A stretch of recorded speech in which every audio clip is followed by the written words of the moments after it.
अस्सलाम वालेकुम दोस्तों मेरे पास एक ओप्पो का डिवाइस आया हुआ है, जैसा कि आप वीडियो में देख पा रहे होंगे। तो यहाँ पे सबसे पहले आपको *899# मारना है इमरजेंसी में। उसके बाद आपको यहाँ पे इंजीनियरिंग जो मोड है आपका वो ओपन हो जाएगा। उसके बाद यहाँ पे सॉफ्टवेयर वर्जन में आना है और जो आपका जो मॉडल है वो इस तरीक़े से आप चेक कर सकते हैं, ठीक है। तो यहाँ पे जो अपना मॉडल है वो CPH1969 है। उसके बाद हम लोग यहाँ पे इसका जो सॉफ्टवेयर वर्जन है वो देख सकते हैं, यानी सॉफ्टवेयर से रिलेटिव टोटल हम लोग यहाँ पे आके चेक कर सकते हैं, ठीक है। सॉफ्टवेयर वर्जन में आने के बाद तो यहाँ पे OTA वर्जन भी आप देख सकते हैं दोस्तों, इसका कुछ ये चल रहा है, ठीक है।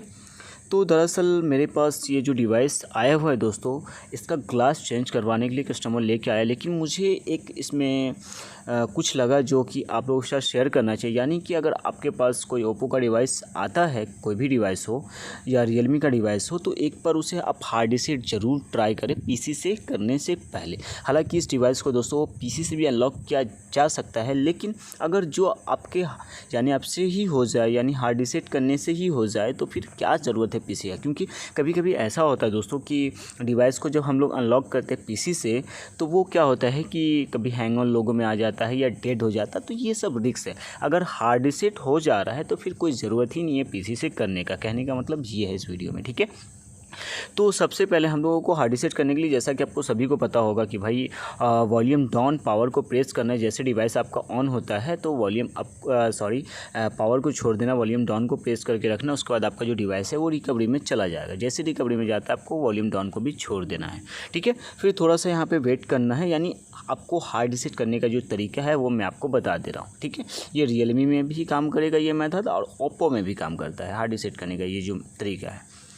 तो इसमें जो एंड्रॉयड था दोस्तों, आपने देखा होगा सॉफ्टवेयर वर्जन में जब मैं गया था तो एंड्रॉयड 11 पे ये रन कर रहा है, ठीक है।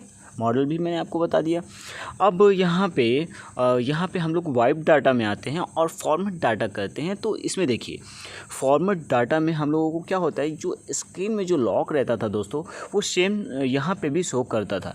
लेकिन अब जो अपडेट आया है, कुछ ओप्पो वालों ने जो कुछ अपडेट दिया है इसमें, कुछ OTA यानी OTA जो कुछ अपडेट आने के बाद से यहाँ पे आप देख सकते हैं, जब हम लोग बैक करेंगे और फॉर्मेट डाटा में आएंगे दोस्तों, तो यहाँ पे कुछ वेरिफिकेशन कोड अपने को मिल रहा है, जो कि जितना बार हम लोग दोस्तों बैक होंगे और वापस यहाँ पे आएंगे तो ये चेंज होता रहेगा। तो बस ये कोड आपको सिंपली इस जगह पे दे देना है और आपका जो डिवाइस है वो अनलॉक हो जाएगा। तो कुछ इस तरीक़े से अपना काम कर सकते हैं दोस्तों विदाउट पीसी। तो वीडियो कैसा लगा जो मुझे कमेंट कीजिएगा दोस्तों, और चैनल को सब्सक्राइब ज़रूर कीजिएगा, क्योंकि रोज़ टेक पे सिर्फ और सिर्फ फ़ोन से रिलेटिव मैं वीडियो अपलोड करता हूँ। तो यहाँ पे आपने देखा कि इसे हार्ड रीसेट करने का जो फंडा था, यानी वेरिफिकेशन कोड इसमें आपको मिल जाएगा, ठीक है। एक बार यानी आपके पास कोई भी डिवाइस ओप्पो का आता है या रियलमी का आता है तो एक बार ज़रूर आप ट्राई कीजिएगा, ठीक है दोस्तों। इस चीज़ को ज़रूर आप देखिएगा। तो जैसा कि वीडियो में देख पा रहे हैं, मैं यहाँ पे बताना ये चाह रहा हूँ कि मेरे पास जो कस्टमर लेके आया दोस्तों, इसे अनलॉक करवाने के लिए नहीं लाया है। मैं आपको बस बताने के लिए ये वीडियो बना रहा हूँ। ये मेरे पास लाया गया है, इसका ग्लास आप देख सकते हैं कि टूटा हुआ यानी क्रैक है। तो कस्टमर मेरे पास ग्लास चेंज करवाने के लिए लाया हुआ है, ठीक है दोस्तों। तो मुझे लगा कि ये वीडियो आप लोगों के साथ शेयर करना चाहिए, आप लोगों को इन्फॉर्मेशन देना चाहिए, क्योंकि ये भी बहुत ज़रूरी होता है दोस्तों, ठीक है। तो अगर आपके पास कोई भी डिवाइस आता है तो ज़रूर आप हार्ड रीसेट एक बार चेक करें, वेरिफिकेशन कोड है तो अच्छी बात है, ठीक है। खैर मिलते हैं किसी नेक्स्ट वीडियो में, तब तक के लिए thank you so much. Thanks for watching Rose take.